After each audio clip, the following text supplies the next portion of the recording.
Hello everyone, welcome to Thursday Tales. Today we'll start with chapter 6 of History, the Revolt of 1857. So let's see what's there in today's story. Hey Harry, how are you? Finally, today we met after so many days. I am fine. We met after a long time due to this pandemic. What you did at your home during lockdown? I passed my time by watching historic movies that were based on Mangal Pandey, Rani Lakshmi Bai. Come on, let's go in and discuss. Oh, what a coincidence. I too watched movies like 1857. It was fiction drama set against backdrop of Indian Rebellion of 1857, also known as First War of Independence. Long ago, I also watched that movie. The coming together of soldiers of different regions and rulers of different principalities for the common aim of overthrowing the British rule.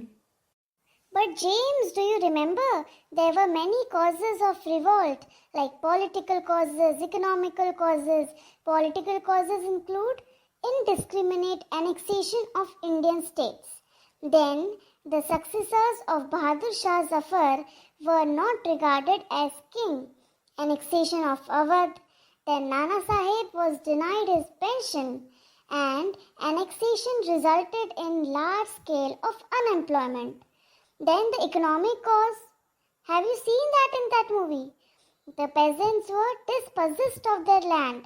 Many craftsmen and artisans lost the royal patronage after the annexation of princely states.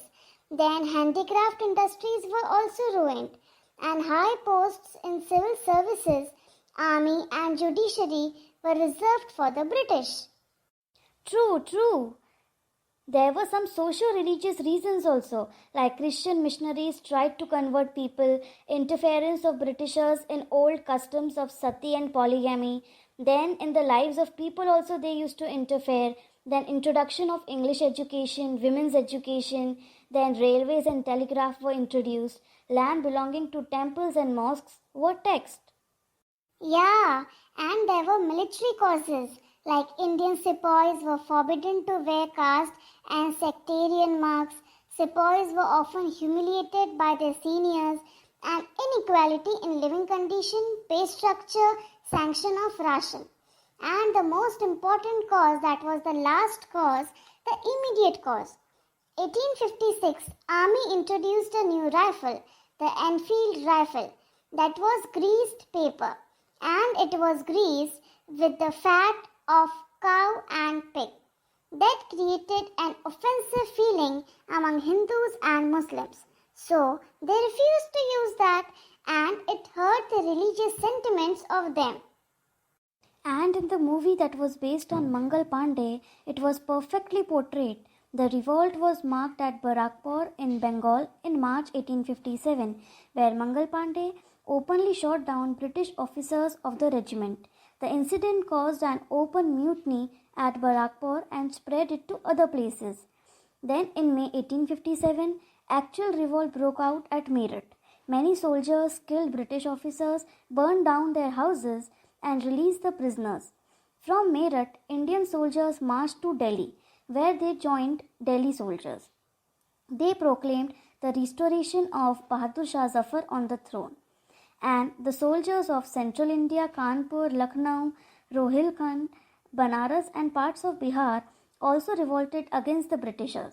Then in Delhi, on 11th May, when the sepoys of Meerut crossed Yamuna and marched to the Red Fort, Bahadur Shah Zafar main became the rallying point. Then the revolt was actually led by General Bhagat Khan, and troops under him were for 4 months. Then Delhi was finally taken after the fighting, and Bahadur Shah Zafar and his 2 sons were captured, and he was exiled to Rangoon, and his 2 sons were shot dead. Yeah, correct. And in Awadh also, revolt was led by Begum Hazrat Mahal. Britishers were forced to take shelter in residency building. The siege continued for long 8 months, and Britishers fought battle under Henry Lawrence.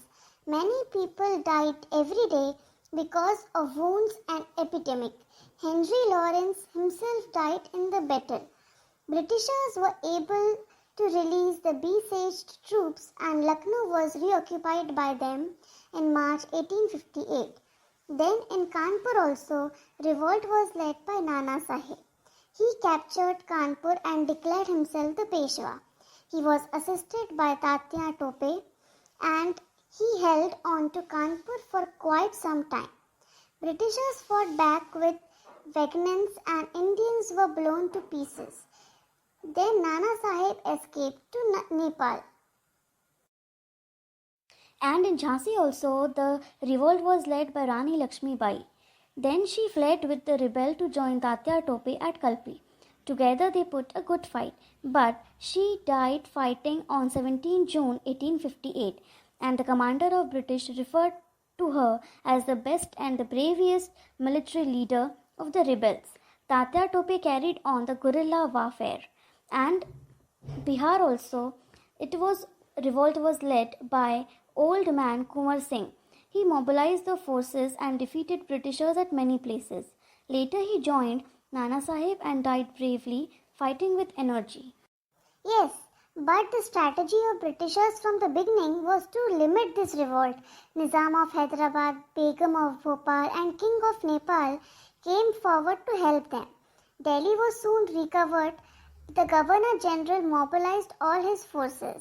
They also resorted to public hangings and even blown people off. Rani Lakshmi Bai, Tatya Tope, Kunwar Singh, Bhagat Khan all died in the battlefield and Nana Sahib and Begum Hazrat escaped to Nepal.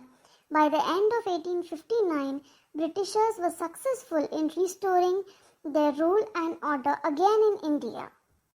But there were many causes why this revolt failed.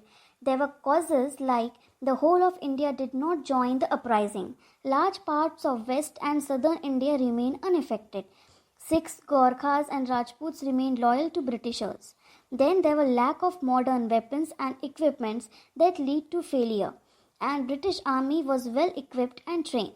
Poor organization and lack of coordination in India was the main causes, and these causes led to the failure of revolt. And then the final effects of the revolt, there were the long period of misrule of East India Company finally came to an end and administration was taken over by British Crown. Queen Victoria became the Empress of India. Board of Control and Board of Directors were replaced by secretaries. Then Mughals and Peshwas rule came to an end. Governor General was given title of Viceroy. Queen's proclamation assured that Indian princes there would be no more annexation. According to proclamation, more educated Indians got chances to associate with administration. An army was reorganized to prevent further revolt. Proclamation also granted general pardon to all. Yeah, and this revolt after the suppression, they were rising against the British continued. It broke out in different parts of country. Wahhabi movement, Kuka movement, tribal revolt, all broke out, but all of them were ultimately crushed. The revolt of 1857 was one of the major landmark in history of India. The heroic struggle served as a constant source of inspiration, and we came to know during this lockdown that all these historians have done a great work and they have lost their lives so that we can live today peacefully. Thank God that I have seen these movies and I came to know the importance of them.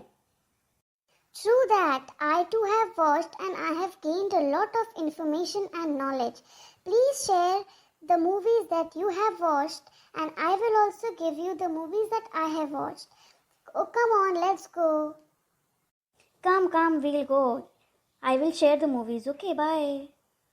Okay, bye. Meet you soon. Stay safe, stay healthy. Stay connected for more such videos. Thank you.